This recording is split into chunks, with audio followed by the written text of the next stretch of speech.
السلام علیکم ورحمۃ اللہ وبرکاتہ۔ رفیق الرحمان زاویہ سکول سسٹم گول باغ ملتان۔ آج ہم حدیث نمبر 15 پڑھیں گے۔ حدیث کا عنوان یہ ہے کہ روزہ اور تراویح کا ثواب۔ رسول پاک صلی اللہ علیہ وسلم کا فرمان ہے کہ من صام رمضان وقامہ ایمانا و احتسابا غفر له ما تقدم من ذنبہ۔ من جس نے یا جس شخص نے صامہ روزہ رکھا رمضان کا، جس شخص نے رمضان کا روزہ رکھا وقامہ اور اس نے اس کی قیام کیا ایمان کی حالت میں، و احتساب کہتے ہیں اجر و ثواب کی نیت سے، غفر من بخش دیا گیا ہے، لہو اس کے لیے بخشش کر دی گئی اس کے لیے، ما من جو کچھ تقدم پہلے، من سے، ذنبہ اس کے گناہ، ما تقدم من ذنبہ جو اس کے پہلے گناہ گزر چکے ہیں ان کی بخشش کر دی۔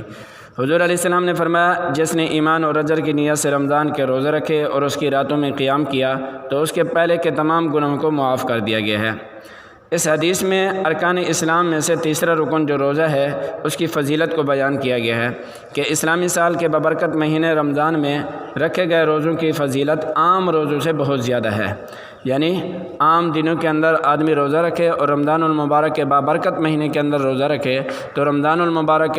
مہینے میں رکھے گئے روزے کی اہمیت بہت زیادہ ہے۔ اسی طرح رمضان کے روزوں کے ساتھ ساتھ قیام اللیل ہے، یعنی رات کا قیام، رات کو تہجد کی نماز ہے، اسی طرح نماز تراویح ہے، اس کی فضیلت اور اہمیت بھی بہت زیادہ ہے۔ رمضان کے روزے ہر صاحب استطاعت مسلمان مرد اور عورت پر فرض ہیں۔ صاحب استطاعت سے مراد یہ ہے کہ وہ آدمی تندرست ہو، بیمار نہ ہو، آدمی جو ہے نا وہ سفر پر نہ ہو،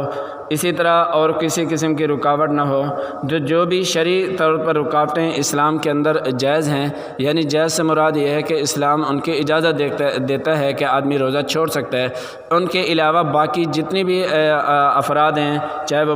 مرد ہیں یا عورت ہیں، بالغ مرد اور عورت پر روزہ فرض ہے۔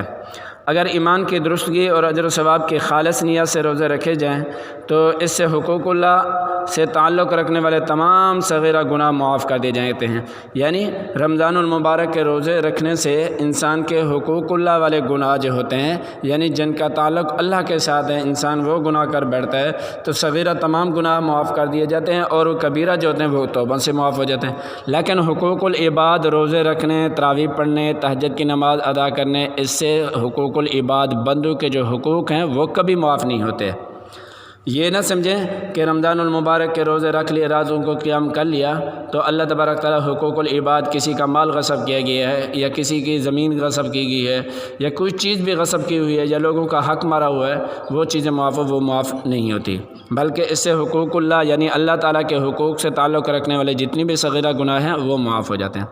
ماہ رمضان میں قیام کا ثواب یہ ہے کہ قیام کا لفظی معنی ہے کھڑے ہونا، یعنی ماہ رمضان کی راتوں میں تراویح ادا کرنا، نوافل ادا کرنا، تہجد کی نماز پڑھنا قیام رمضان کہلاتا ہے۔ اگر اس میں ایمان کی درستگی اور اخلاص نیت جیسی شرط موجود ہو تو تمام صغیرہ گناہوں کو اللہ تعالیٰ معاف فرما دیتے ہیں۔ اسی طرح ماہ رمضان کی برکتیں، ماہ رمضان نیکوں کے اعتبار سے موسم بہار ہے، جس طرح عام طور پر باقی بہاریں آتی ہیں یہ سبزہ دار پر یا اسی طرح ہریالی آ جاتی ہے، تو اسی طرح ماہ رمضان جو ہے نیکوں کے اعتبار سے موسم بہار ہے۔ اس مہینے میں انسان کے اندر دینی مزاج اور خیر و تقوی پیدا کرنے کے لیے مخصوص دینی فضا پیدا ہو جاتی ہے، یعنی اسی مہینے کے اندر انسان کے اندر ایک تو دینی مزاج پیدا ہو جاتا ہے، خیر و تقوی پیدا ہو جاتا ہے، اسی طرح دین کی فضا پیدا ہو جاتی ہے، شیطان کو جکڑ دیا جاتا ہے، یعنی شیطان اتنی حملے نہیں کرتا جتنی عام رمضان کے علاوہ غیر رمضان میں حملے کرتا۔ جہنم کے دروازے بند کر دیے جاتے ہیں، جنت کے دروازے کھول دے دیے جاتے ہیں تاکہ انسان جو ہے نا وہ زیادہ سے زیادہ جنت کا مستحق بن سکے۔ اسی طرح پاکستان بھی جو ہے نا یہ ماہ رمضان کی 87 رات میں آزاد ہوا تھا۔ یہ بھی ایک